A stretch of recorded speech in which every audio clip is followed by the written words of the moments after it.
السلام علیکم طالب علم۔ آج ہمارے جو یہ کنٹینٹ کا موضوع ہے وہ جدید نظم کا آغاز اور ارتقاء ہے۔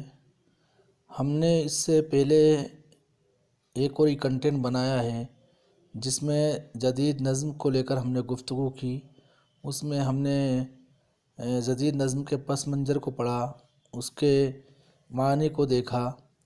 اس کے ساتھ ہم نے سب سے پہلے اس چیز کو دیکھا کہ جدید نظم کے جو نقوش وہ کس شاعر کے کلام میں دیکھنے کو ملتے ہیں۔ ہم نے پڑھا کہ نظم خیال و فکر کی شیرازہ بندی، تسلسل اور ربط کا نام ہے۔ نظم کے لغوی معنی موتی پرونے کے ہیں، یعنی ایک لڑی میں موتیوں کو پرونا۔ اس کے ساتھ ہم نے مغلیہ عہد سلطنت کے سے متعلق گفتگو کی، جب اس کا سورج غروب ہو چکا تھا۔ اس کے بعد انگریزی حکومت ہندوستان پہ قائم ہوئی اور اپنے ساتھ ایک نیا نظام لے کر آئے۔ ہم نے پڑھا کہ سب سے پہلے مولوی نذیر احمد کی نظموں میں نذیر اکبر آبادی کی نظموں میں ہمیں جدید نظم کے نقوش دیکھنے کو ملتے ہیں۔ ان کی شاعری میں اس صنف سخن کی منظر کشی ہمیں دیکھنے کو ملتی ہے۔ اس کے بعد ہم نے محمد حسین آزاد اور مولانا الطاف حسین حالی کا جو تعاون اور جدید نظم کو لے کر ان کی جو مشقت اور اردو ادب میں ان کے ذریعے جو کام انجام دیا گیا اس سے متعلق ہم نے گفتگو کی۔ اس کے بعد ہم نے مقدمہ شعر و شاعری جو مولانا الطاف حسین حالی کی ایک مایہ ناز تصنیف ہے، اس سے متعلق ہم نے گفتگو کی۔ محمد حسین آزاد کو پڑھا، مولانا الطاف حسین حالی کو پڑھا۔ اب اس کے بعد ہم دیکھتے ہیں کہ اکبر الہ آبادی نے اپنی اردو ادب میں جدید نظم کو لے کر جو خدمت انجام دی اس سے متعلق گفتگو کریں گے۔ ان کے لیے کہا جاتا ہے کہ وہ قدامت پرستار ہوتے ہوئے بھی جدید شاعری کے علمبردار تھے۔ انہوں نے اردو شاعری میں ایک نیا رنگ اور اچھوتا انداز پیدا کیا۔ بدلتی ہوئی زندگی کا شعور بھی ان کے پاس تھا، لیکن بدلتی ہوئی زندگی کا ساتھ نہیں دے سکتے تھے، اور ان کی نکتہ چینی ایک تعمیری پہلو بھی رکھتی ہے۔ انہوں نے اس تعمیری پہلو کو پیش کرنے کے لیے طنز کا سہارا لیا۔ اس طنز نے ان کی شاعری میں ایک نئی دنیا پیدا کر دی۔ انہوں نے جو کہا شدت اور شوق سے کہا۔ ان سب پہلوؤں نے مل کر ان کی شاعری کو جدید بنایا۔ ظرافت کی آڑ میں انہوں نے ہر نئی چیز کو طنز کا نشانہ بنایا۔ جیسا کہ انہوں نے کئی اشعار میں لکھا ہے۔ ایک شعر میں وہ لکھتے ہیں، لکھنا پڑھنا پڑا ہے ٹائپ کا، پانی پینا پڑا ہے پائپ کا۔ تو اس طریقے سے اکبر الہ آبادی نے اپنے کلام میں طنز کا استعمال کیا۔ ظرافت کی آڑ میں انہوں نے ہر نئی چیز کو طنز کا نشانہ بنایا۔ حالی اور اکبر الہ آبادی کے ہم اثروں میں ہم اسماعیل میرٹھی کا نام بھی اہم ہے۔ جدید نظم کو فروغ دینے میں ان کا بہت بڑا ہاتھ ہے۔ انہوں نے اردو نظم کو قافیہ اور ردیف کی پابندی سے آزاد کیا۔ ان کا سب سے بڑا کارنامہ یہ ہے کہ انہوں نے بچوں کے لیے نظمیں لکھی۔ ان نظموں میں نصیحت کا انداز ہمیں دیکھنے کو ملتا ہے۔ تو اردو ادب میں بچوں کے لیے نظم لکھنے کا سہرا جس کے سر بنتا ہے وہ مولوی اسماعیل میرٹھی ہے۔ انہوں نے اردو نظم کو قافیہ اور ردیف کی پابندی سے آزاد کیا۔ جب وہ لکھتے ہیں تو ان کی نظموں میں نصیحت کا انداز ہوتا ہے جو دل پر اثر کرتا ہے۔ وہ لکھتے ہیں، نہر پر چل رہی پن چکی دھن کی پکی ہے کام کی پکی، ایک لڑکی بگارتی ہے دال، دال کرتی ہے بیاں احوال۔ مذکورہ بالا نظموں میں اسماعیل میرٹھی نے بچوں کی شاعری کے نادر نمونے پیش کیے۔ اس کے علاوہ انہوں نے دوسری زبانوں کی نظموں کے ترجمے اردو میں کیے۔ جدید شاعری میں ان نظموں کی خاص اہمیت ہے۔ اس کے بعد ہم جب آگے بڑھتے ہیں تو 20ویں صدی میں جدید شاعری آگے بڑھتی ہے۔ اب اس میں انقلابی آہنگ بھی پیدا ہوتا ہے اور اپنے دامن میں وسعتیں بھی پیدا کرتی ہے۔ اس کے موضوعات بھی اب محدود نہیں ہیں، وہ سماجی معاملات کی ترجمانی بھی کرتی ہے۔ قومی مسائل کا بیان اس میں اب بھی ہوتا ہے، لیکن اس بیان میں اب نسبتاً زیادہ گہرائی پیدا ہو جاتی ہے۔ چکبست اور اقبال جدید شاعری کے اس نئے رجحان کی نمائندگی کرتے ہیں۔ تو اب نظم کے اندر انقلابی آہنگ پیدا ہوتا ہے، نظم کے دامن میں وسعتیں پیدا ہوتی ہے، اور اب نظم کے جو موضوعات ہیں وہ محدود نہیں رہے۔ اب سماجی، سیاسی، ہر طرح کے مسائل کو نظم کے اندر پیش کیا جانے لگا۔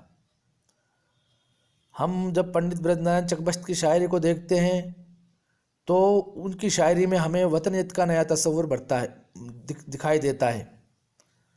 ان کی بیشتر نظمیں قومی اور وطنی انداز کی ہیں۔ تو جب ہم پنڈت برج نارائن کی شاعری کو دیکھتے ہیں تو ان کی شاعری میں وطنیت غالب ہے، اور اس میں بیشتر نظمیں ہمیں قومی اور وطنی انداز کی دکھائی دیتی ہے۔ وطن پرستی کو انہوں نے اپنی شاعری کا موضوع بنایا۔ حب الوطنی کے رغ و پے میں سرایت کیے ہوئے ہیں۔ خاک ہند ان کی مشہور نظم ہے، جس میں ہندوستان کی عظمت کا بیان جوش اور عقیدت کے ساتھ کیا گیا ہے۔ تو پنڈت برج نارائن چکبست وطنی انداز کی شاعری کے لیے جانے جاتے ہیں اردو ادب میں، اور انہوں نے اپنی نظموں میں ہندوستان کی عظمت کا بیان بڑے جوش اور عقیدت کے ساتھ کیا ہے۔ اور آپ کو یہ پتہ ہونا چاہیے کہ خاک ہند چکبست کی بہت مشہور و معروف نظم ہے۔ اس کے بعد جب ہم آگے بڑھتے ہیں تو ہمیں سب سے بڑے شاعر جو نظر آتے ہیں اس زمانے کے، وہ علامہ اقبال تھے۔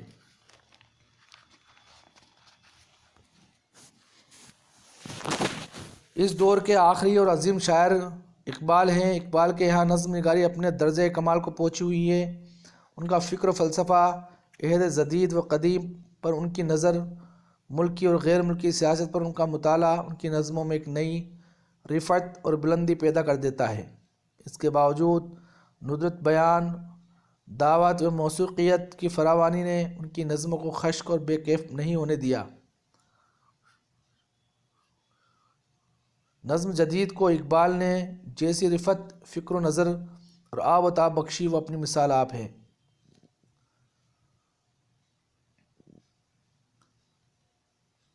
یوں تو تمام شعراء نے اپنے مخصوص اور منفرد رنگ میں اردو نظم کو نکھارا اور سنوارا، مگر اقبال نے زمین نظم کو آسمان کر دیا۔ ان کی نظمیں اپنے زمانے کی زندگی کے مختلف رجحانات کی بھرپور ترجمانی کرتی ہے۔ ان کے یہاں سیاسی شعور ہے، اپنے پورے شباب پر نظر آتا ہے۔ ان کے بنیادی مسائل اقبال کو برابر اپنی طرف متوجہ کرتے رہے ہیں۔ چنانچہ خضر رہا میں وہ سرمایہ و محنت، سلطنت، غلامی، آزادی اور اسی طرح کے بعض موضوعات پر روشنی ڈالتے ہیں، اور خضر کی زبانی بندے مزدور کو بیدار کرنے کا پیغام دیتے ہیں۔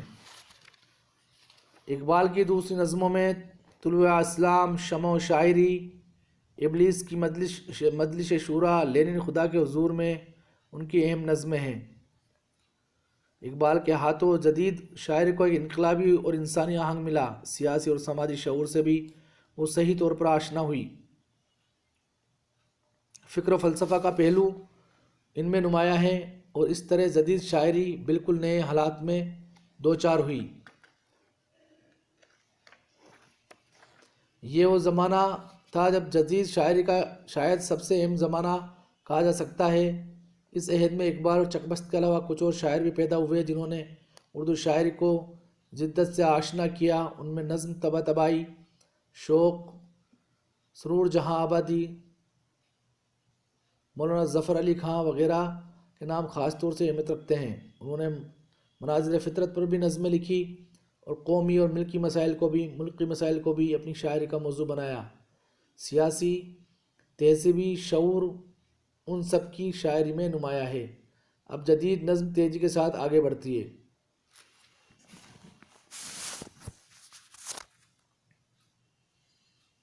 اقبال کے زمانے میں صفی لکھنوی، سیما اکبر آبادی، اختر شیرانی، حفیظ جالندھری بھی نظموں میں اپنے جوہر دکھانے لگے۔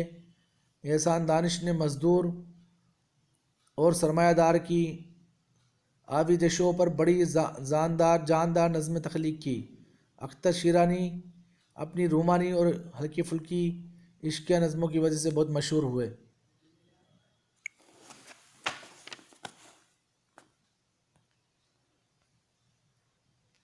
1936 میں جب ترقی پسند مصنفین کی بنیاد پڑی تو نظم نگاری کو ایک نیا موضوع مل گیا۔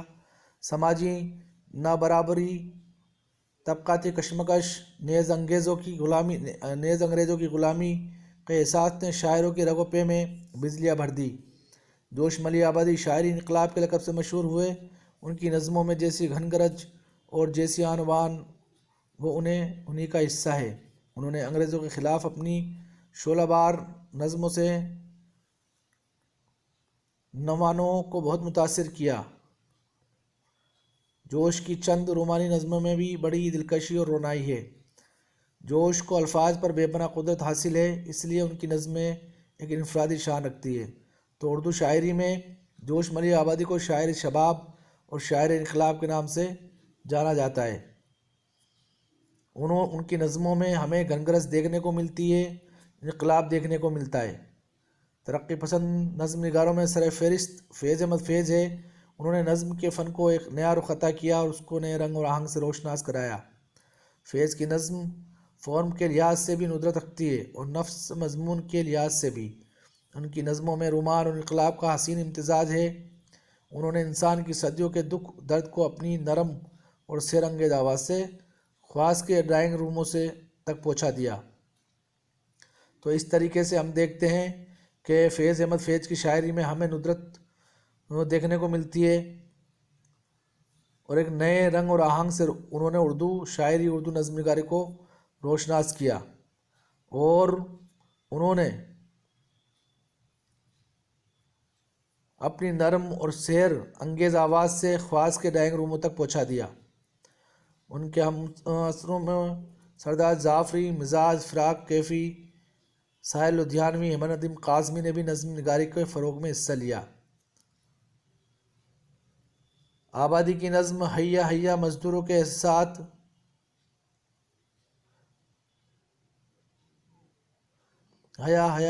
آبادی کی نظم حیا حیا مزدوروں کے احساسات اور جذبات کی ترجمانی ہیں۔ اختر الایمان کی نظمیں اپنی ایمائیت اور اشعاریت کے لحاظ سے منفرد ہے۔ اس زمانے میں بعض طویل نظمیں بھی لکھی گئی۔ ساحر کی نظمیں پرچھائی جو امن کے موضوع پر نہایت جاندار اور دلکش نظم ہے اور طویل نظموں میں خاص اہمیت رکھتی ہے۔ ان شاعروں کے علاوہ بھی نظم نگاروں کا ایک بڑا گروہ 1940 کے بعد سے اب تک اردو شاعری کی کو نئی سمت و رفتار سے روشناس کرا رہا ہے۔ نظموں میں ہر قسم کے تجربے خوب کیے گئے ہیں۔ حلقہ ارباب ادب لاہور سے متعلق شعراء مثلاً راشد میرازی، تصدق حسین خالد، ڈاکٹر تاثیر نے آزاد نظموں کا رواج دیا۔ ان شعراء کے یہاں نفسیات اور جنسیات اور شعور اور لاشعور کے مسائل نمایاں طور پر سے جگہ پاتے ہیں۔ تو اردو ادب میں جو آزاد نظم کو رواج دینے والے شعراء میں ہم جن کا نام سنتے ہیں ان میں راشد میرازی اور تصدق حسین خالد کا نام قابل ذکر ہے۔ ہمیں یہ پتہ ہونا چاہیے کہ اردو ادب میں سب سے پہلے آزاد نظم کو کس نے رواج دیا، جس میں ردیف اور قافیے کی پابندی نہیں ہوتی ہے۔ اس نظم کو ہم آجا نظم بولتے ہیں۔ ان شعراء کے یہاں نفسیات اور جنسیات، شعور اور لاشعور کے مسائل نمایاں طور سے جگہ پاتے ہیں۔ نظموں کے نئے تجزیے تجربے کے سلسلے میں سلام مچلی شہری کا نام خصوصیت سے مشہور ہوا۔ ممتاز نظم نگاروں میں جمیل مظہری، وامق جگناتھ آزاد، مختوم محی الدین جذبی، غلام ربانی طابہ، علی زواد جیدی، آنند نارائن وغیرہ کے نام بہت مشہور ہوئے۔ نظم نگاری کے اس فروغ سے کچھ لوگوں نے تو یہاں تک کہنا شروع کر دیا کہ یہ دور ہی نظم نگاری کا دور ہے۔ 1960 کے بعد جدیدیت کی تحریک نے نظم نگاری کو ایک دوسرا رخ دیا۔ جدیدیت کے علمبردار شعراء زندگی کی نئی حیثیت اور زندگی کی داخلی کیفیات کے نقیب ہے۔ یہ لوگ زندگی کے سماجی، سیاسی اور خارجی تعلقات سے سروکار نہیں رکھتے، بلکہ فرد کے مسائل کو اپنی شاعری کا موضوع بنانے اور اسی لحاظ سے یہ لوگ استعارے، تشبیہات اور زبان بھی نئی نئی اور نامانوس استعمال کرتے ہیں۔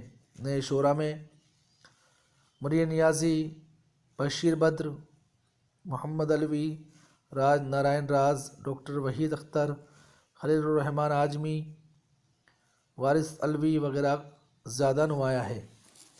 تو اس طریقے سے ہم نے ان شعراء کو پڑھا جنہوں نے جدید